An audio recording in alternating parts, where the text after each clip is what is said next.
welcome to Open Court with Dr. KK Muhammad.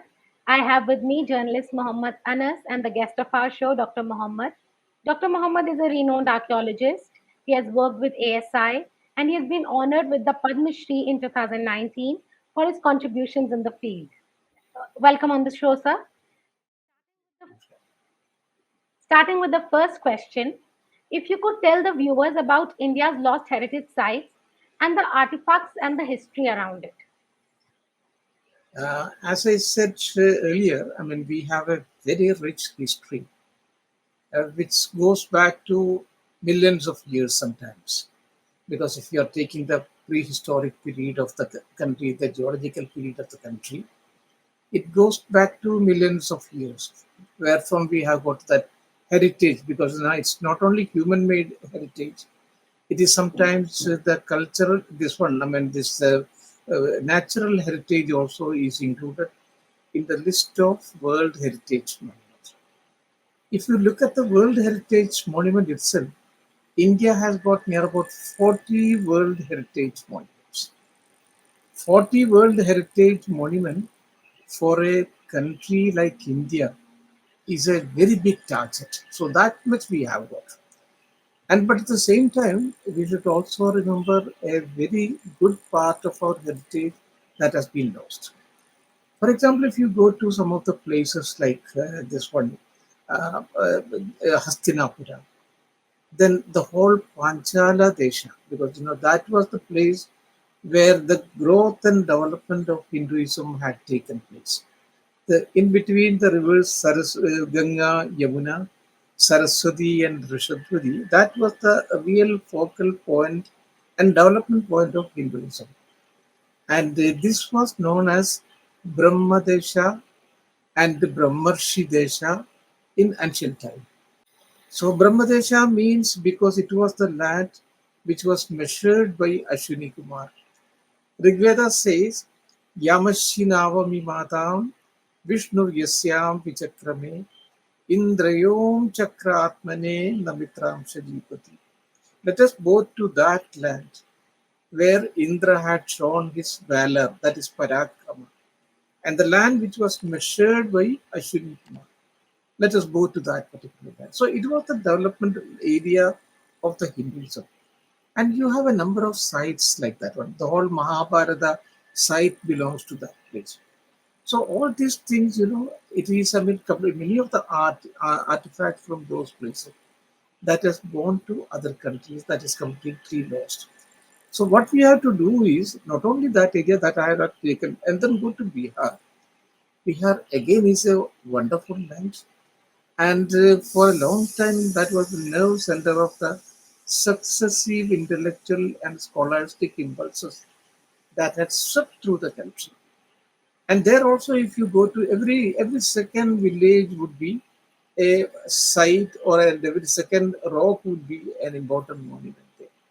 So in places like UP, again Bihar, then Madhya Pradesh, we have to be extraordinarily careful. And many of the things have been lost from all these places. And now the question is how to recover all those things. It's not that kind of easy task. If it is before 1970, then we'll have to show the provenance of it. Because, as per the rules now, the UNESCO rules that, we just cannot go back to before 1970 position. You'll have to show your provenance because it belongs to this particular country. And this was also taken out of the country before 1970. So that is now the legal question. And we made our own act also in 1972. So in 1972 onwards, we have got our own act also. And then again, there also you will have to show that this has been fully documented and the case has been filed in the police station. Then only we can make a claim. So it is a very big task. Not only India and many other countries also are also facing the same problem. So the government of India will have to intervene in a very big way, and Archaeological Survey of India also have to be very proactive. But now the problem with the ASI is, that is Archaeological Survey of India, is it has got there is an acute shortage of manpower in archaeological survey of India.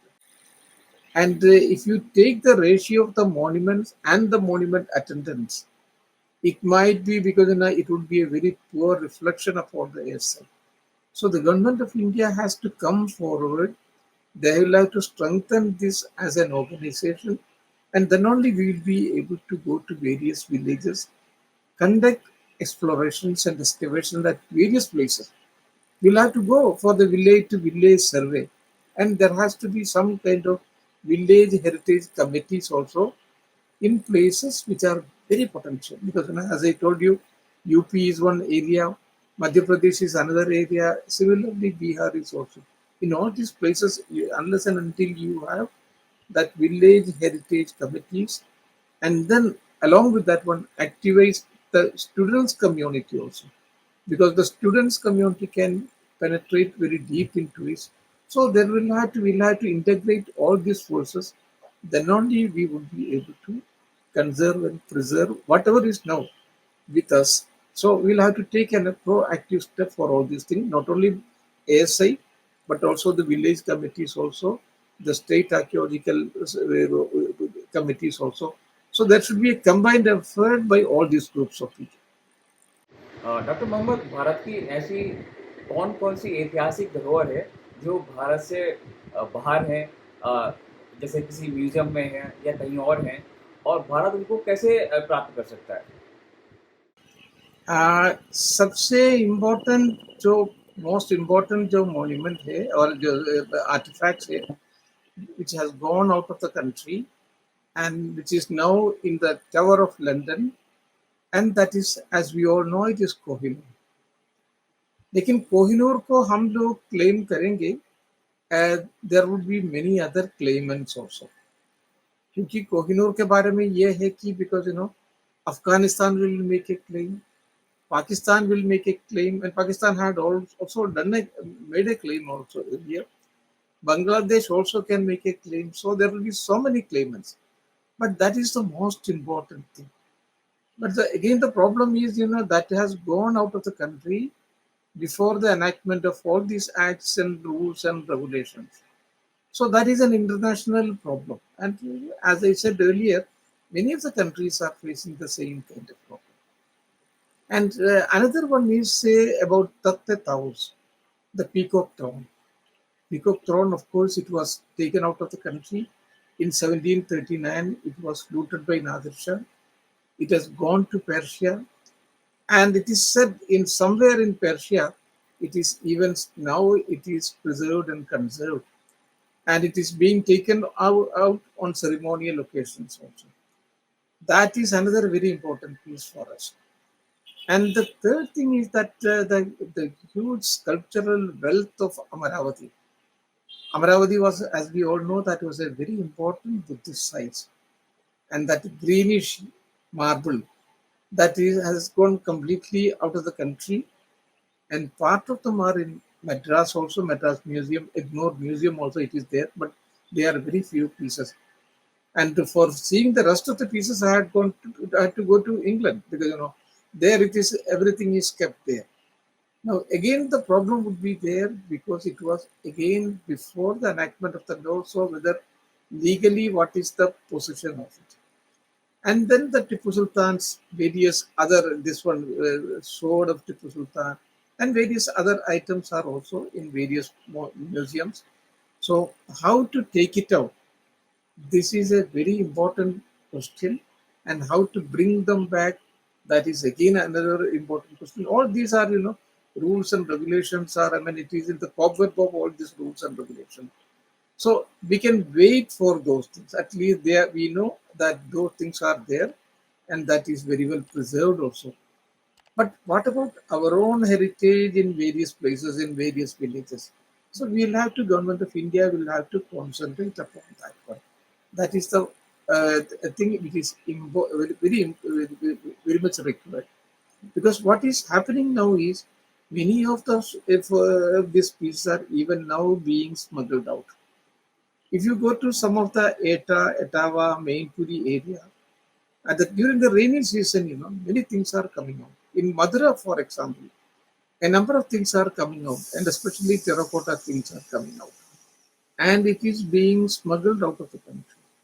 So there it is very essential, as I said earlier, the village heritage communities should be there, committees should be there. We should inform the people about the archaeological wealth of all these things, and there should be smaller museums also in all these places. Then only we would be able to conserve and preserve it.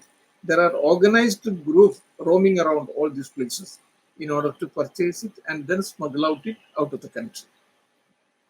What more the government and ASI in particular should do so that India has an increase in number of heritage sites? Uh, in archaeological survey, as an insider, I know archaeological survey of India knows it very well that there are number of sites to be protected. But the problem is, whenever we go to a place and we understand the value of the site, the biggest problem in front of an ASI official is that his infrastructure is very weak, very weak. He cannot send an officer to a place to know about it. So they're all in all these things. If ASI is not in a position to do it, at least the ASI should be able to coordinate the work in all those places. And we'll have to press, many other bodies like village heritage committees, schools, colleges. As I had told you yesterday, because I had conserved a monument with the help of the students only, so college students only. So with that kind of schemes, we will have to formulate, adopt a heritage, and use the students as non-conventional energy. These are the method, because this, filling up the this one, strengthening the archaeological survey of India is may not be immediately possible. I know, because there are many problems would be there. Immediately it may not be possible, but at the same time we can circumvent all these things by strengthening the village committees, also by pressing this one, the groups of the students from various colleges and other schools into the monument, and also making them aware of the rich heritage of the country. These are the ways possible now. Under the circumstances, these are the possible ways by which we can at least conserve and preserve our heritage. The other things will take a lot of time. If we were, sometimes the officers, they'll have to walk few extra miles, but that is a few extra miles mean that is not always possible. Occasionally you can walk, because I had two very important experiences, because in the forest area of Chhattisgarh near Jagdalpur, there were a very important monument there.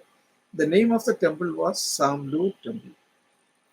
It was disintegrating there. It was, in a ruinous condition, because nobody dared to go to those places, because now that was the den of Naxal group of people. So if they find a group of officials from any organization, they would be immediately kidnapped. That was a problem. So the whole monument was decaying. It was in a highly ruinous condition.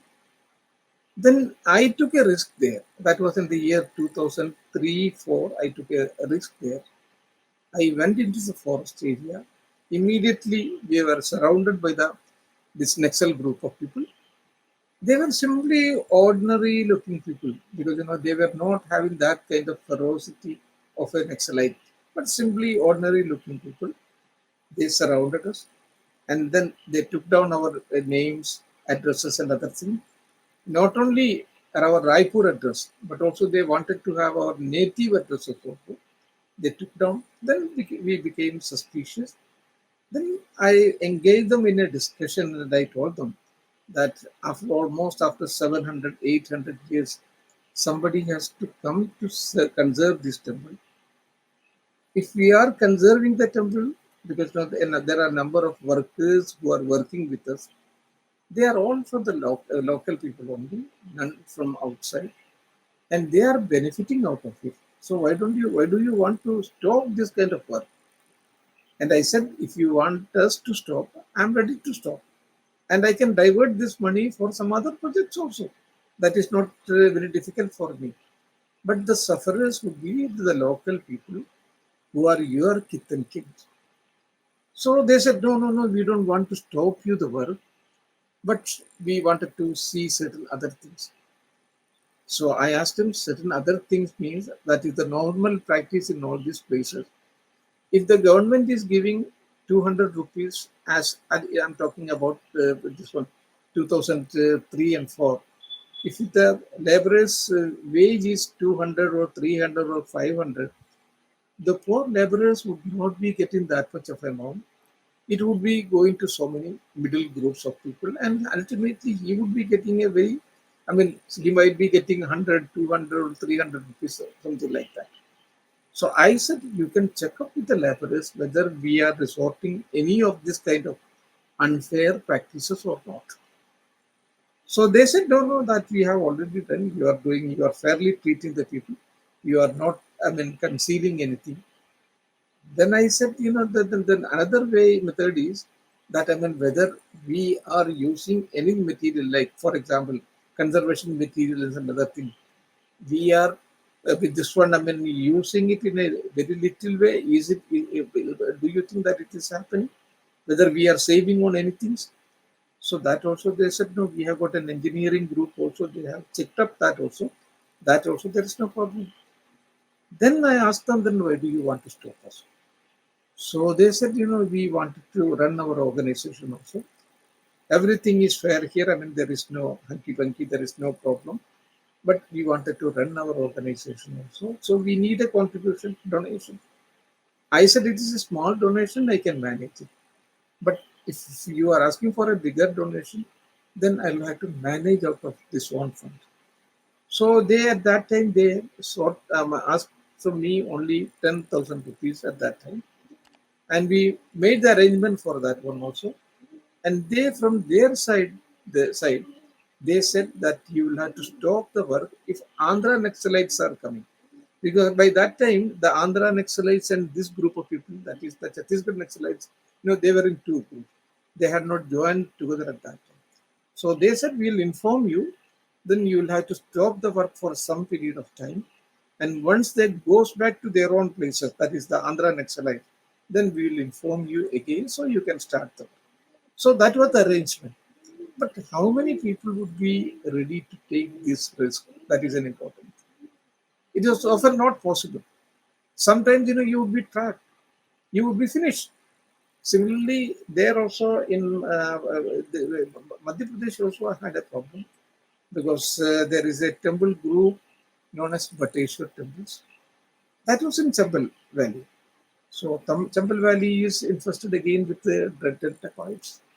So while we went for the work, there were three important groups. One was Nirbhay Singh Gujjar group, and the second was Ram Babu Gadaria group. These are the caste basis group. And then there was a Rajasthani group known as Tokia group. So all these groups would be there. So I, through some intermediary, I spoke to this Nirbhay Singh Gujjar group, because that was the most powerful group. And the whole people around this one, Batishwar, that was also from that group. I mean, this one from Gujjar group. I spoke to them, and they finally, I mean, gave the permission. But before giving the permission, they said, these temples are in the forest area. Why do you want to conserve it? So we said, no, these are the protected monuments.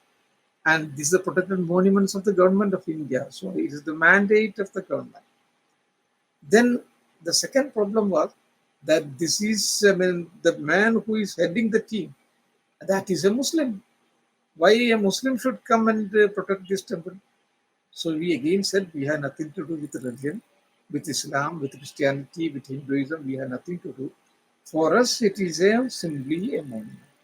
And I have a track record of doing all these things.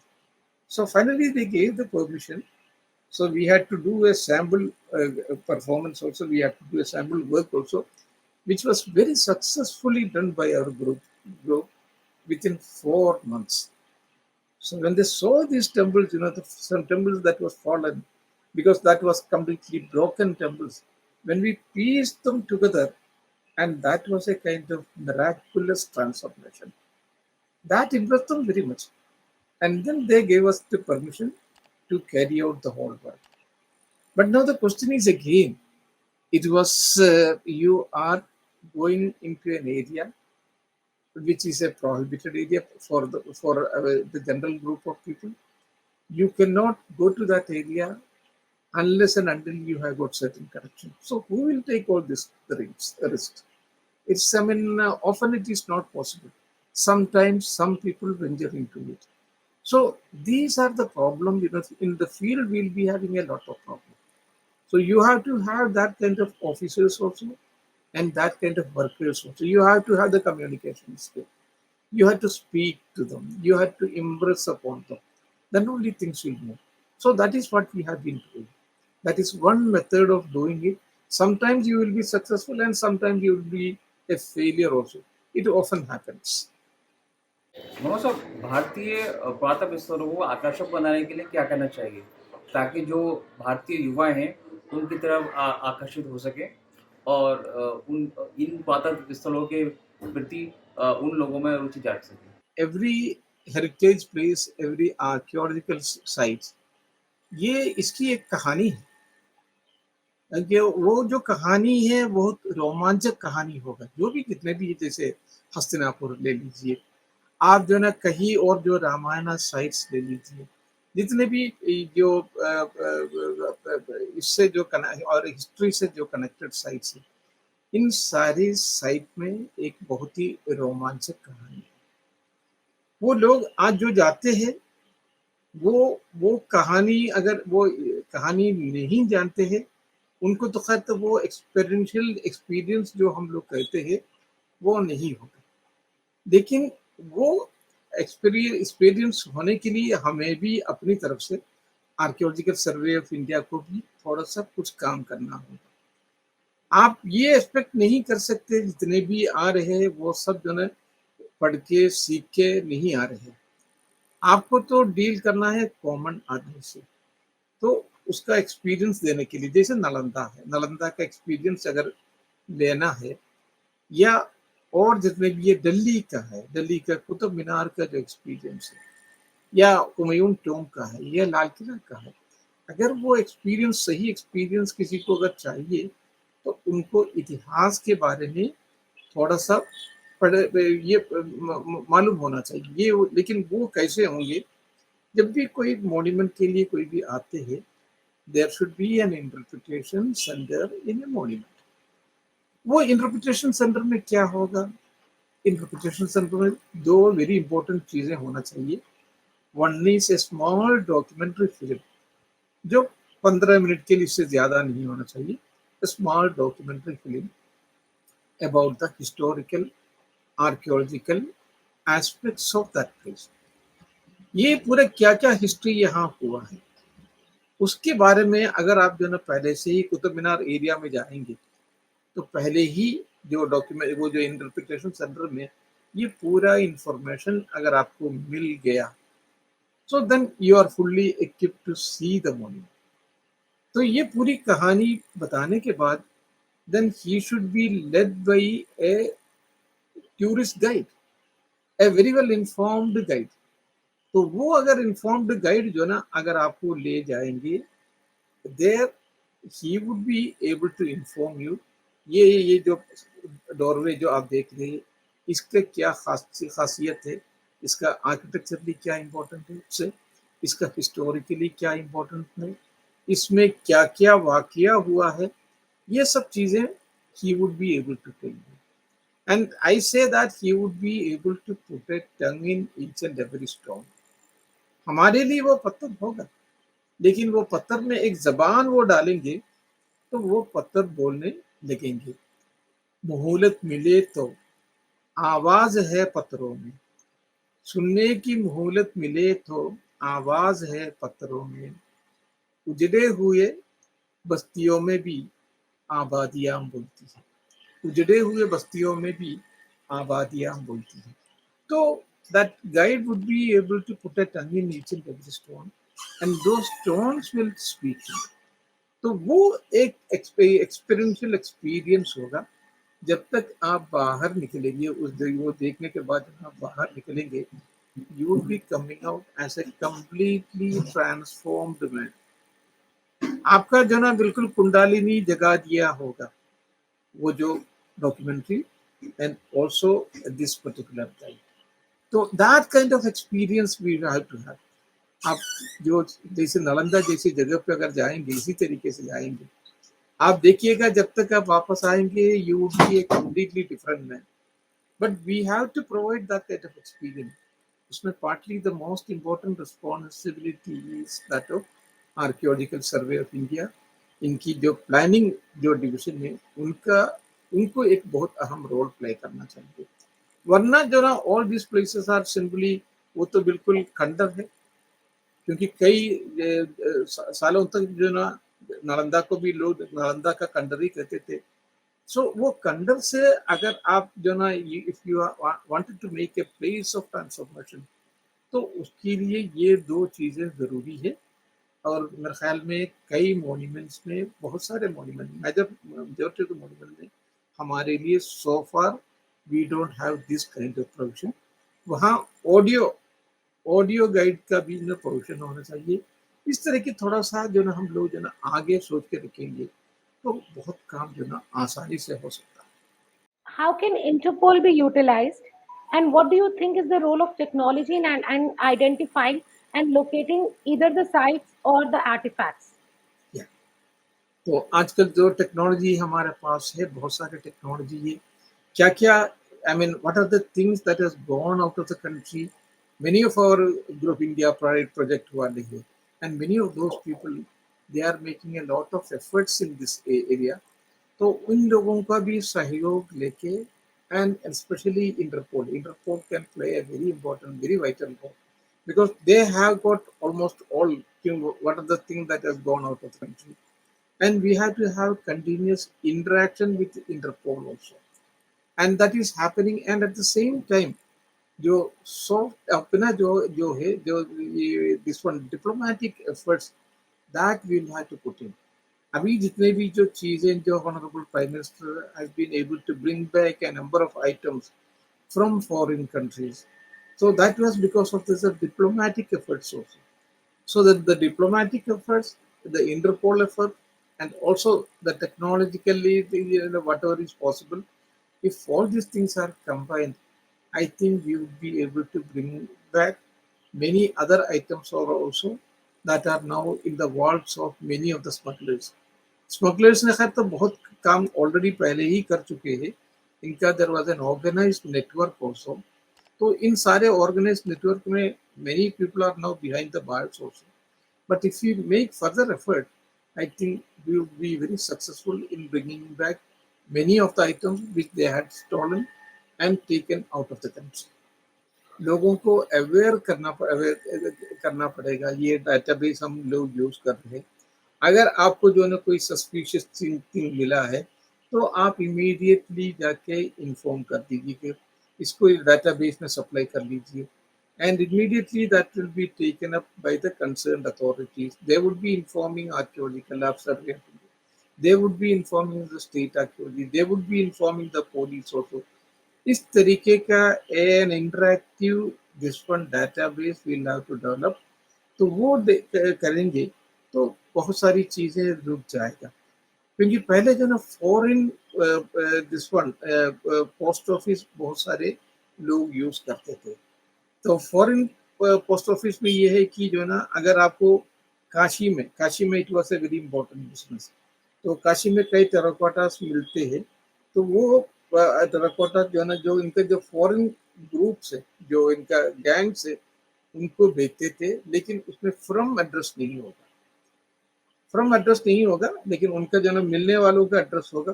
तो उनके courier के through भेजते थे. तो ये सब जो ना अब जो because the government has taken enough action against all this groups of people.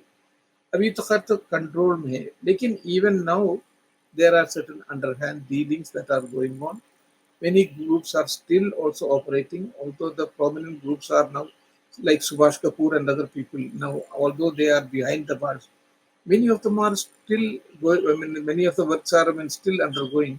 तो इन सबको जो अगर रुकवाना है तो we'll have to use technology and especially the database. That is the only way how we can bring them under control. Thank you so much for your time, Dr. Muhammad, Nice. and thank you Nice. so much. And thank you so much for all these inputs. Thank you, Anas ji. Thank you to our viewers. Keep watching Open Court with Dr. KK Muhammad. Thank you. Welcome.